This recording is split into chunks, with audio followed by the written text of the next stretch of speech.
Hello everyone and welcome back to my channel.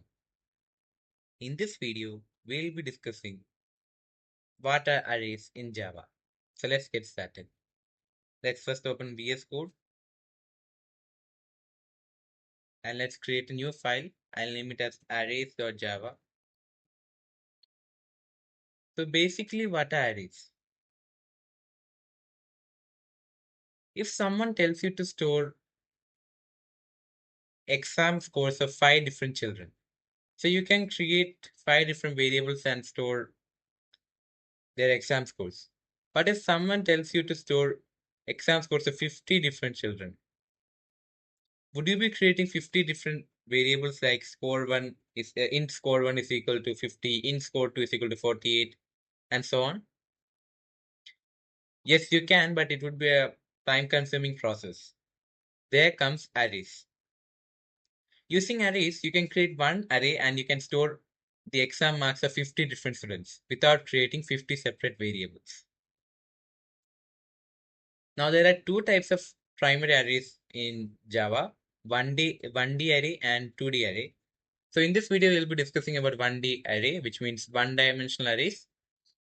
And in the next video, we'll be discussing about two-dimensional arrays, 2D arrays. So let's start coding. So first of all, I'll write public static void main string arguments.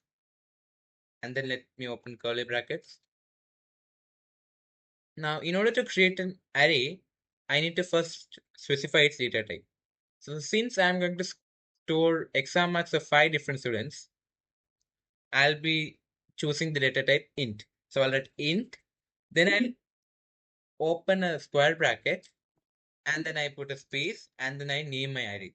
So I'll name my array as ARR, and then I'll put an equal to sign. Then I'll open curly brackets. Now inside curly brackets, I'll store my data. So since I need to store exam marks of 5 different students, I'll store their exam marks. So I'll write 45, 50, 49, 48, 47. And then I'll put a semicolon. Now I have stored exam marks of 5 different students. Now in Java or in other programming languages, the index. Now what is index? Index means the first range of the first value.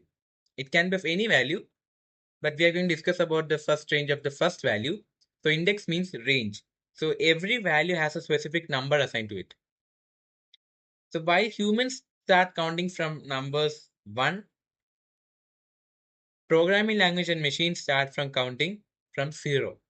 So the number or the range for the first value, which is 45, would be 0. And for the second value, 50, would be 1, 2, 3, and so on. So the index range always starts from 0. Now, why do we use index range? We use index to index a specific value which we need to perform at any operation, or we need to display it. We use index to identify the value. Now we'll learn how to print any value of an array using indexes in Java. So in order to print a value in array, let me write system.out.println, and then inside parentheses, I'll write the name of the array. So the name of the array is ARR. And then I'll put a square bracket, and then inside the square bracket, I'll write the index range. Since I want to print the first value 45, I'll write 0. And then I put a semicolon.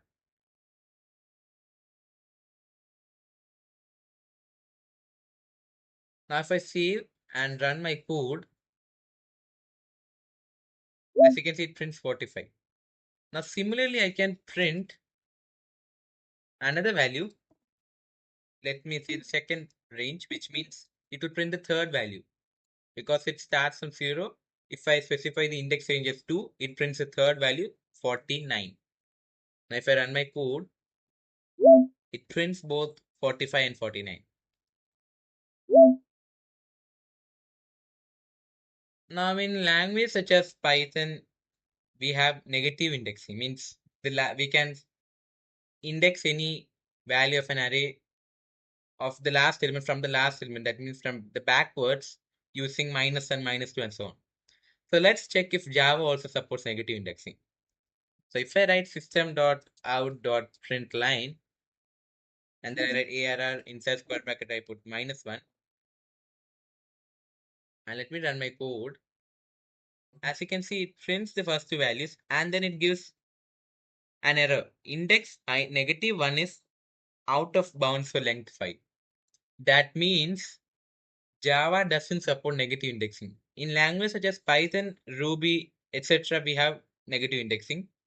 But since Java is an older language, languages such as C and Java, they don't support negative based indexing.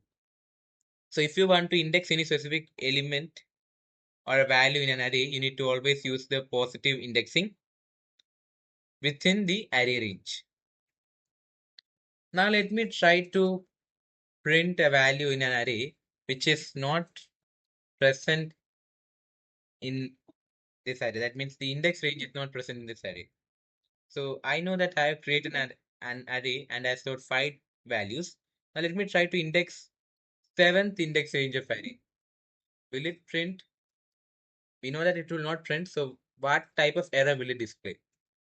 So let's check. So let me run the code. As you can see, it gives us an error. The same error it throws when I try to index negative base indexing. So the same error will throw, that is array index out of bounds exception. So this simply means that the range that we are trying to fetch is not inside the array. That's the simple meaning of this array and this exception of this array.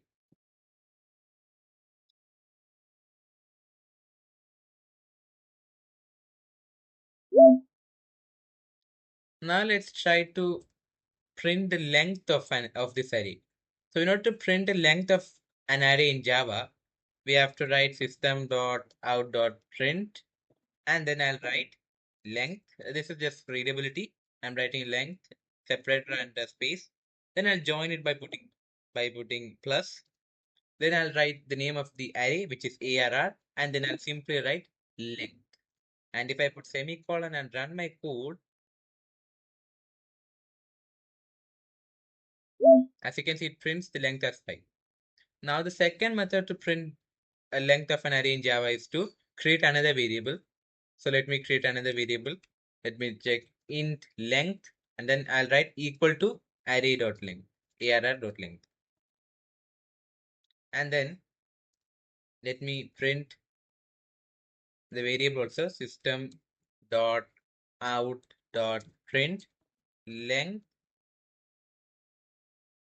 And I'll join it by writing length. Now if I run my code, as you can see, it prints length 5 on both methods. That means Java supports both of the methods. Either we can create another variable and store arr.length in that, or we can directly print the length of the array. So this is it for this video.